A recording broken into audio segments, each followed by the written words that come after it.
Welcome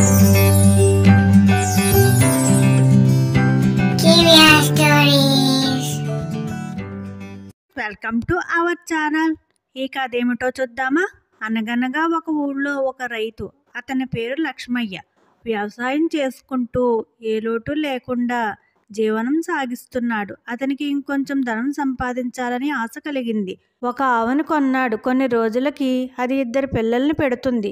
అవి కూడా పెరిగి ఎక్కువగా పాలు ఇవ్వడంతో పాలు, పెరుగు, నెయ్యి అమ్మి చాలా ధనం కూడబెడతాడు. అతను ధనవంతుడు కావడానికి ఆవులే కారణమని అతని పిల్లలతో పాటు ఆవుల్ని కూడా ఇంటి లోపలే పెట్టి పెంచుతాడు. ఏ రోజు కూడా వీధి మొహం చూసి ఎరగవు. ఒకరోజు లక్ష్మయ్య ఇంటికి చుట్టాలు రావడంతో ఇల్లు సరిపోక ఆవుల్ని ఇంటి బయట కడతాడు. ఆవులకి మంచి తాజా గాలి పీలుస్తూ పచ్చికలో మేస్తూ చాలా ఆనందంగా అనిపిస్తుంది. ఆ ఆనందంలో అలా తిరుగుతూ దారి తప్పి ఎటో వెళ్ళిపోతాయి. ఎంత వెతికినా ఆవులకి దారి దొరకదు. ఏ రోజు కూడా బయటకు వెళ్ళకపోవడంతో దారి తెలియక ఏం చేయాలో తోచక ఏడుస్తూ కూర్చుంటాయి.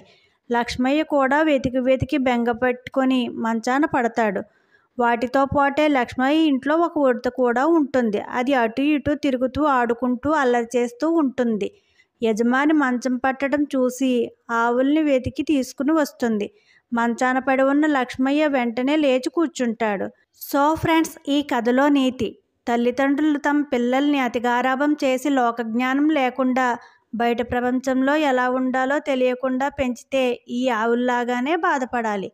కలిసి పెరిగినందుకే తమ జాతి కాకపోయినా ఆవుల్ని వెతుకు తెచ్చుకుంది ఉడత. మనకి మాత్రం జంతువులకు తెలిసిన బంధాల విలువ కూడా తెలియట్లేదు.